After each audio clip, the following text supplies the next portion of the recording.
The sun rose like molten gold over the quiet village, warming the roofs of clay houses and the winding paths that led toward the little school at the edge of town. Morning laughter echoed down the road as children raced each other, their polished shoes clapping against the ground like music. But one pair of footsteps was missing from that rhythm. Instead came the soft sound of bare feet pressing against dust, small, careful, and steady. It was Lila, a 9-year-old girl with eyes too kind for her age and a spirit that refused to bow, even under the weight of humiliation. Her uniform, neatly washed and carefully pressed, could not hide what everyone saw first, her naked feet bruised and brown from the earth. "Look, she's barefoot again," a boy snickered. His friend laughed. "Maybe her parents can't afford shoes." Thank you for sticking around with me. If you're already hooked in for today's story and ready to enjoy it, click subscribe and let me know in the comments where you're watching from. Because tomorrow, I will be giving you another story just as interesting as this one. And you don't want to miss it. The word stung, but Lila kept walking. Her gaze stayed fixed on the ground ahead, her small hands clutching the strap of her school bag. Inside her chest, her heart thudded with quiet defiance. She could have explained. She could have told them what she'd done. But she didn't, because yesterday on her way home, she had met a soul in more pain than hers, a limping dog, its paws scraped and bleeding, its body trembling from hunger and exhaustion. Most people had walked past it. Lila hadn't. She knelt beside it, her voice soft as she whispered, "You're hurt, aren't you?" The dog whimpered, eyes wide with fear and trust all at once. Without thinking, Lila tore a piece of her ribbon to wrap the wound, then looked down at her own scuffed shoes. Her only pair, the ones her mother had saved months to buy. She slipped one off gently and slid it over the dog's injured paw. "You need this more than I do," she said with a small smile. "It'll hurt less now." The dog licked her hand, as if in thanks. And so, when Lila woke the next morning, she didn't cry over the missing shoe. She tied her hair, packed her school books, and stepped into the day barefoot, her heart still warm with that small act of kindness. But the world rarely applauds quiet goodness. At school, her teacher frowned the moment she saw her. "Lila Brooks," she scolded, "this is unacceptable. Walking to school barefoot? Have you no respect for yourself?" A wave of laughter rippled through the class. Lila's throat tightened, but she didn't speak. Words would not change their hearts. Only actions could. So she sat at her desk silently, her bare feet tucked beneath her chair, her dignity unshaken. Outside the classroom window, across the road, a black car had stopped. Inside sat Ethan. Carter, a man known for his power, wealth, and precision, a man used to commanding attention. But at that moment, it wasn't business that caught his eye. It was a barefoot girl sitting alone in a classroom full of laughter. He watched her smile faintly through her pain, and something within him, something long buried beneath years of success, stirred quietly awake. "Find out who that girl is," he said to his driver. And just like that, a millionaire's heart began to change, all because of a little girl who gave away her shoes. The next morning, the village school buzzed with whispers.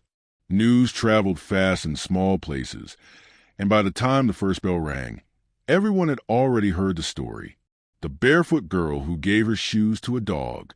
Some said she did it out of pity. Others said she was lying.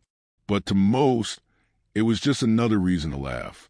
Lila walked quietly through the school gate, clutching her worn notebook to her chest. Her bare feet were sore, the skin at her heels cracked from the rough roads, but she didn't complain. She just wanted to get through the day, unnoticed. But cruelty, once it finds its voice, doesn't stay quiet. As she entered the hallway, giggles erupted. "Here she comes, the dog's best friend." A boy called out. Another voice chimed in. "Did you sell your shoes for sweets?" Lila kept her head low, her eyes fixed on the floor. The laughter grew louder behind her. She wanted to disappear, to melt into the cracked tiles beneath her feet. But instead, she kept walking, step by step, her heart pounding in her chest. At lunch, she found a quiet corner near the window and opened her tiffin box. The rice inside was plain and cold, but she didn't care. She took a small bite, pretending not to hear the footsteps approaching. A group of girls stood nearby, their uniforms neat and their shoes gleaming. "Hey, Lila," one of them said mockingly. "We were just wondering, how's your dog doing?" Lila looked up, startled. "He's not mine," she said softly. The girl smirked. "Oh, but you gave him your shoes. Maybe he'll buy you new ones when he grows up." The others burst into laughter. Lila's throat tightened. She wanted to explain, to tell them the dog had been bleeding, that it was limping, that she couldn't bear to leave it like that. But the words caught in her throat. "I gave them to someone who needed them," she finally whispered. The laughter only grew harsher. "A dog needed them?" Another jeered. "You're crazy." The heat of humiliation flushed her cheeks. She turned back to her lunch, blinking fast, forcing the tears not to fall. They didn't deserve to see her cry. By the time the lunch bell rang, the classroom was full again, but she sat alone, the whispers circling her like invisible chains. Why are people so cruel to kindness? She wondered. Across the narrow street, a black car idled under a large oak tree. Inside, Ethan Carter sat in silence, his eyes fixed on the small figure sitting alone by the window. His driver had told him everything about the barefoot girl, the laughter, the dog. But hearing about her and seeing her were two different things.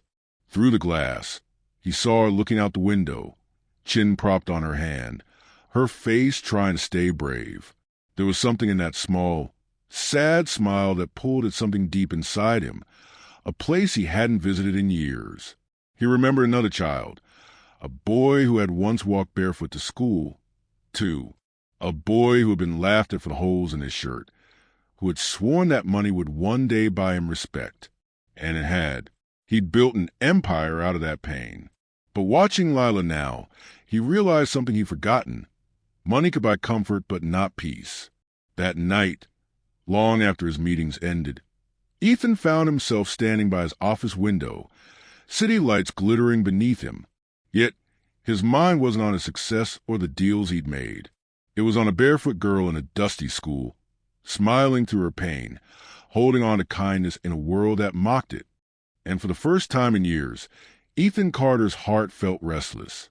The sun was still rising when Lila began her walk to school that morning. The air was crisp, carrying the smell of wet soil from the night's brief rain. Her bare feet pressed against the cool earth, each step a reminder of what she'd given away. But she didn't regret it. She never did. The memory of the limping dog still lingered in her mind, its frightened eyes, its trembling body, and the way it wagged its tail weakly when she slipped her shoe onto its paw. She walked slowly, humming softly to herself, when something familiar caught her eye. Up ahead, near a row of old fence posts, the same dog limped along the roadside, and on its paw, half covered in dirt and wear, was her shoe. A small gasp escaped her lips. "You're still wearing it," she whispered, a smile breaking across her face. The dog stopped when it heard her voice. Its tail wagged faintly, and it took a few wobbly steps toward her. Lila knelt down, ignoring the dust that stained her uniform. She reached out and ran her small hand over its head, feeling the coarse fur and the warmth beneath it. "I'm glad it helped," she murmured, her voice tender, full of something that only a pure heart could hold. "You're walking better now." The dog licked her fingers, and for a moment it felt as though the world had gone still. Just her, the dog, and the morning breeze whispering through the trees. But someone else was watching. From across the street, a sleek black car had slowed to a stop. Inside, Ethan Carter leaned forward, curiosity glinting in his eyes. He had been driving to the village again, unable to shake the image of the barefoot girl who had haunted his thoughts for days. And now, by some strange turn of fate, there she was, kneeling in the dust, smiling at a wounded dog as though she had nothing else in the world to care for. He stepped out of the car, his polished shoes crunching against gravel. The contrast between his tailored suit and the humble street around him was almost surreal. Lila looked up, startled by the sudden shadow that fell across her. "You're the girl everyone's been talking about," Ethan said, his voice low, steady. Lila blinked, unsure how to respond. "Sir?" she asked softly, her tone polite but cautious. He nodded toward the dog. "You gave your shoes to that animal, didn't you?" Her fingers froze mid-stroke on the dog's fur. She hesitated for a moment, then nodded slowly. "Yes," she said simply. Ethan studied her, intrigued by the calmness in her voice. "Why would you do that?" She looked up at him then, her eyes wide and honest, eyes that carried neither pride nor guilt, only truth. "Because it hurt," she said, "and I didn't want it to hurt any more."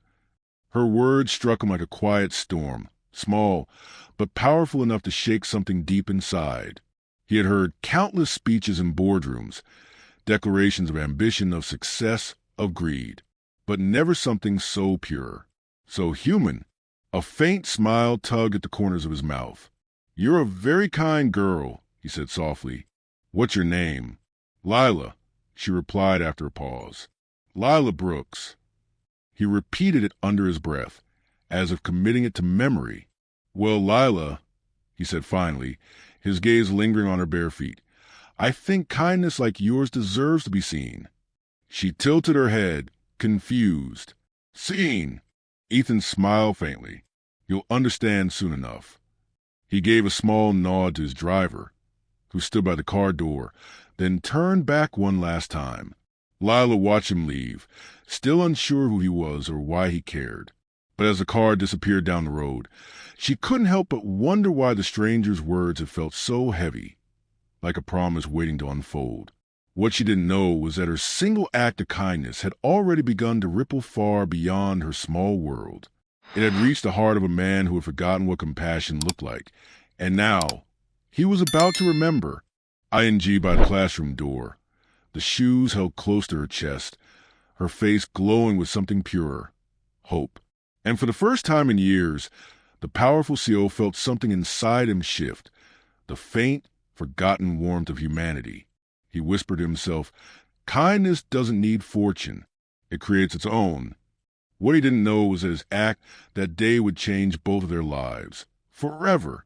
The story of the millionaire's visit didn't fade. It grew. Within days, everyone in the village knew about Lila Brooks, the barefoot girl who had captured the heart of a man whose name opened doors around the world. Teachers spoke of her with newfound respect. Her classmates, once cruel and mocking, now looked at her with wide eyes, whispering in her rather than laughter. But to Lila, nothing felt different.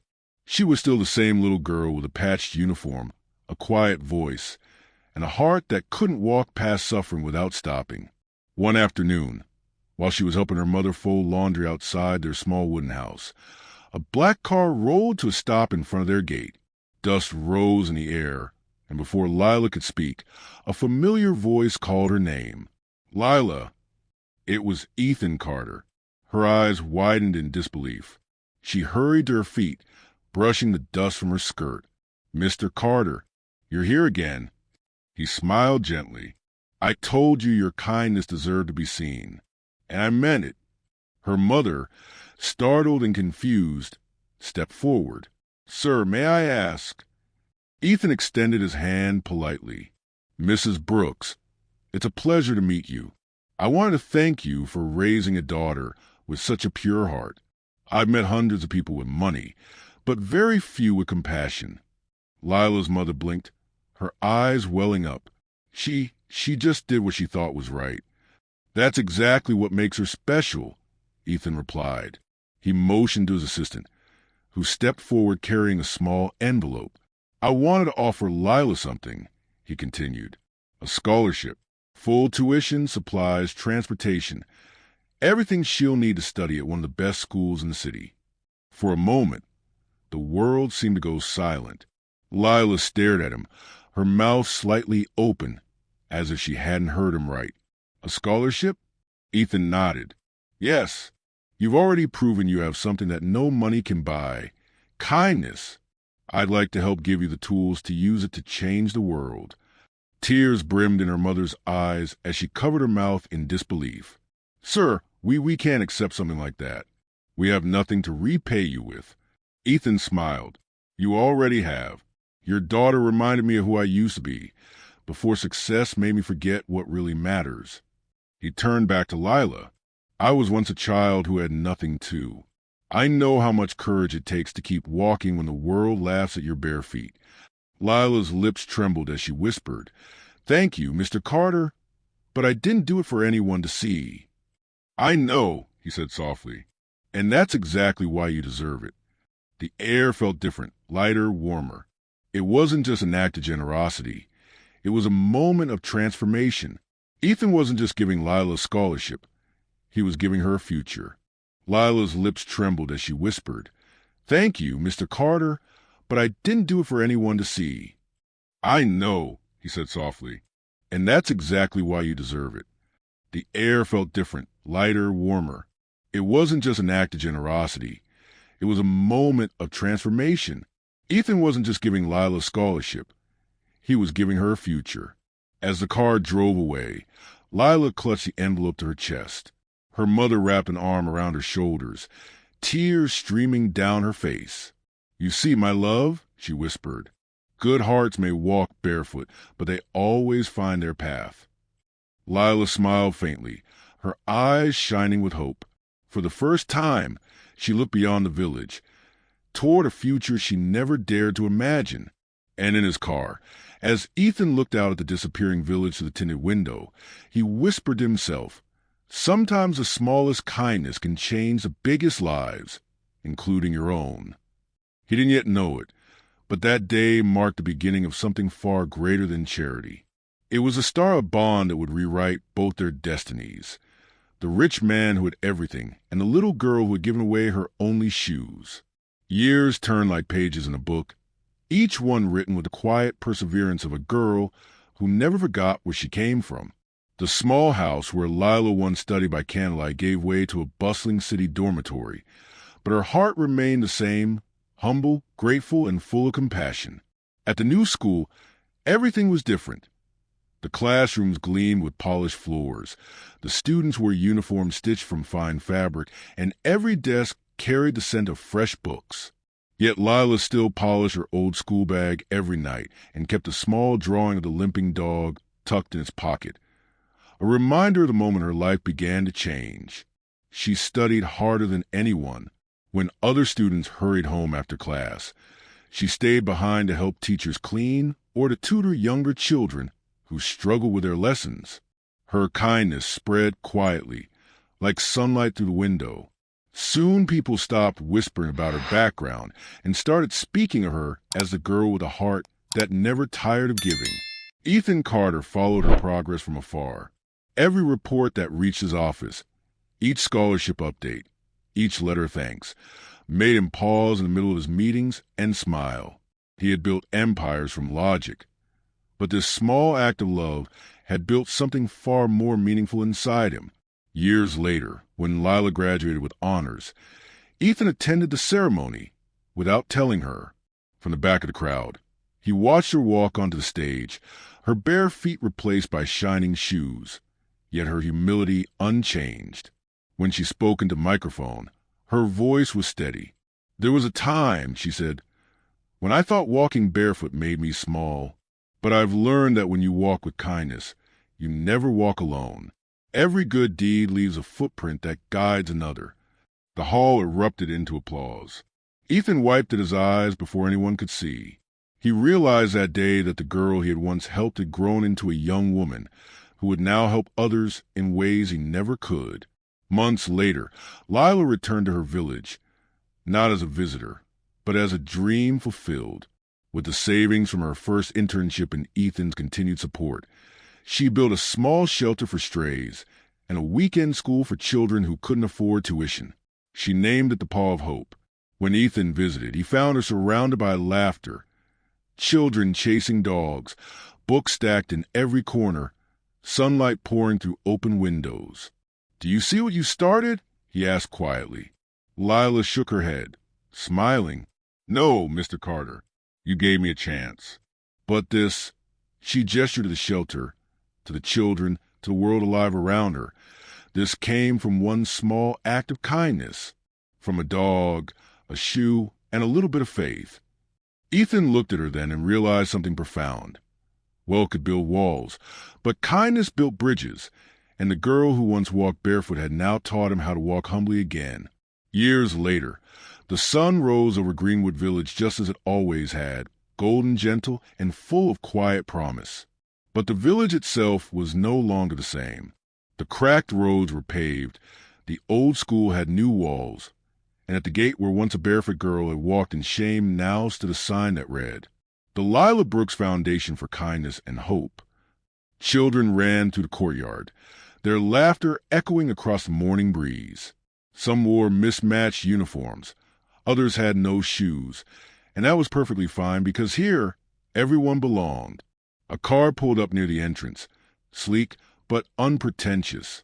The door opened, and Ethan Carter stepped out, a little older now, a few strands of silver glinting in his hair. He paused for a moment, looking at the sign. A smile, soft and proud, curved across his lips. He adjusted his tie, though there was no boardroom waiting for him today. Only something far more meaningful. He walked past the garden, where tiny hands tended to bright flowers.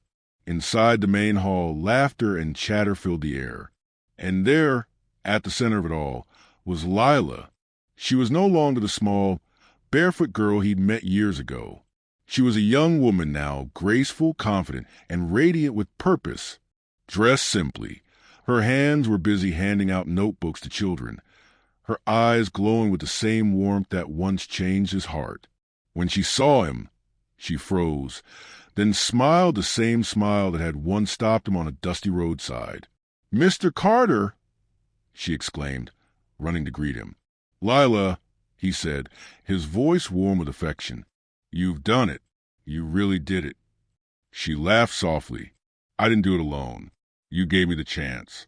You believed in me when no one else did." Ethan shook his head. "No, Lila, I only opened a door. You were the one brave enough to walk through it." They stood together, looking at the children, some feeding the stray dogs lounging near the steps, others practicing reading beneath the shade of a tree. It was a scene alive with hope, the kind that money could never buy. "Do you remember," Ethan said quietly, "the day you gave away your shoes?" Lila smiled, her gaze distant. "I do. I thought it was just a small thing.